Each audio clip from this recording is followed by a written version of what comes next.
Día 3. DTG 19:21 Emanuel. Dios con nosotros.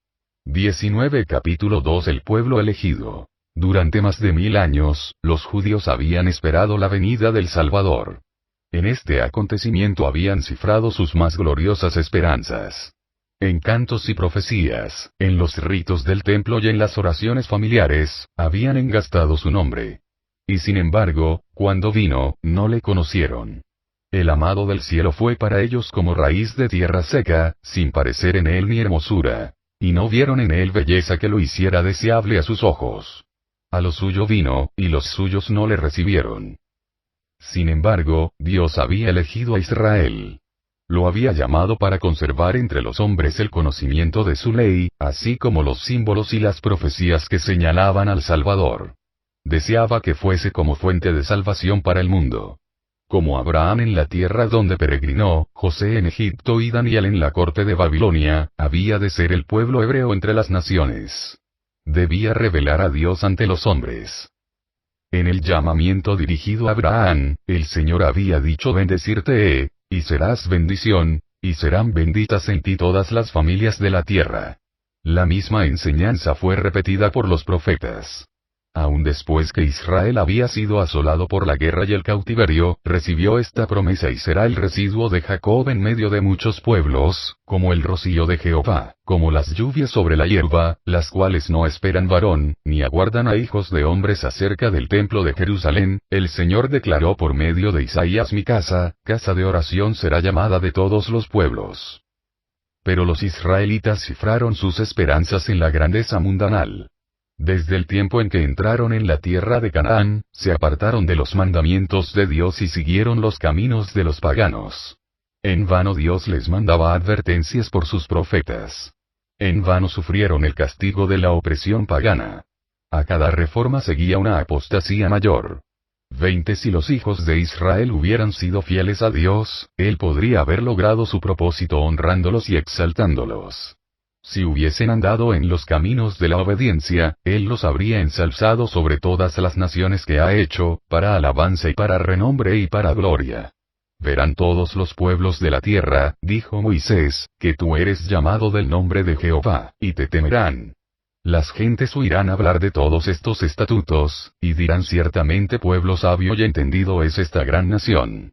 Pero a causa de su infidelidad, el propósito de Dios no pudo realizarse sino por medio de continua adversidad y humillación. Fueron llevados en cautiverio a Babilonia y dispersados por tierras de paganos. En la aflicción, muchos renovaron su fidelidad al pacto con Dios. Mientras colgaban sus arpas de los sauces y lloraban por el santo templo desolado, la luz de la verdad resplandeció por su medio, y el conocimiento de Dios se difundió entre las naciones. Los sistemas paganos de sacrificio eran una perversión del sistema que Dios había ordenado. Y más de un sincero observador de los ritos paganos aprendió de los hebreos el significado del ceremonial divinamente ordenado, y con fe aceptó la promesa de un Redentor. Muchos de los sacerdotes sufrieron persecución. No pocos perdieron la vida por negarse a violar el sábado y a observar las fiestas paganas. Al levantarse los idólatras para aplastar la verdad, el Señor puso a sus siervos frente a frente con reyes y gobernantes, a fin de que estos y sus pueblos pudiesen recibir la luz. Vez tras vez, los mayores monarcas debieron proclamar la supremacía del Dios a quien adoraban los cautivos hebreos. Por el cautiverio babilónico, los israelitas fueron curados eficazmente de la adoración de las imágenes esculpidas. Durante los siglos que siguieron, sufrieron por la opresión de enemigos paganos, hasta que se arraigó en ellos la convicción de que su prosperidad dependía de su obediencia a la ley de Dios. Pero en el caso de muchos del pueblo la obediencia no era impulsada por el amor. El motivo era egoísta. Rendían un servicio externo a Dios como medio de alcanzar la grandeza nacional. No llegaron a ser la luz del mundo, sino que se aislaron del mundo a fin de rehuir la tentación de la idolatría.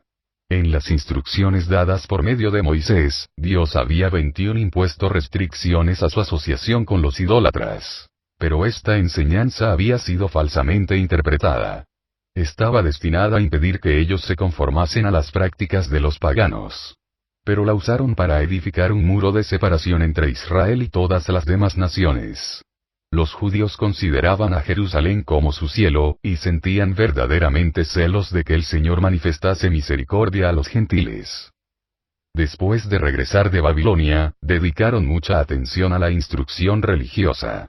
Por todo el país, se erigieron sinagogas, en las cuales los sacerdotes y escribas explicaban la ley. Y se establecieron escuelas donde se profesaba enseñar los principios de la justicia, juntamente con las artes y las ciencias. Pero estos medios se corrompieron. Durante el cautiverio, muchos del pueblo habían recibido ideas y costumbres paganas, y éstas penetraron en su ceremonial religioso. En muchas cosas, se conformaban a las prácticas de los idólatras. Al apartarse de Dios, los judíos perdieron de vista mucho de lo que enseñaba el ritual. Este ritual había sido instituido por Cristo mismo. En todas sus partes, era un símbolo de Él. Y había estado lleno de vitalidad y hermosura espiritual. Pero los judíos perdieron la vida espiritual de sus ceremonias, y se aferraron a las formas muertas. Confiaban en los sacrificios y los ritos mismos, en vez de confiar en aquel a quien estos señalaban. A fin de reemplazar lo que habían perdido, los sacerdotes y rabinos multiplicaron los requerimientos de su invención. Y cuanto más rígidos se volvían, tanto menos del amor de Dios manifestaban. Medían su santidad por la multitud de sus ceremonias, mientras que su corazón estaba lleno de orgullo e hipocresía. Con todas sus minuciosas y gravosas órdenes, era imposible guardar la ley. Los que deseaban servir a Dios, y trataban de observar los preceptos rabínicos, luchaban bajo una pesada carga. No podían hallar descanso de las acusaciones de una conciencia perturbada.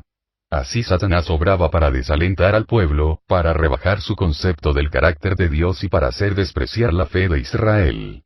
Esperaba demostrar lo que había sostenido cuando se reveló en el cielo, a saber, que los requerimientos de Dios eran injustos, y no podían ser obedecidos. Aún Israel, declaraba, no guardaba la ley.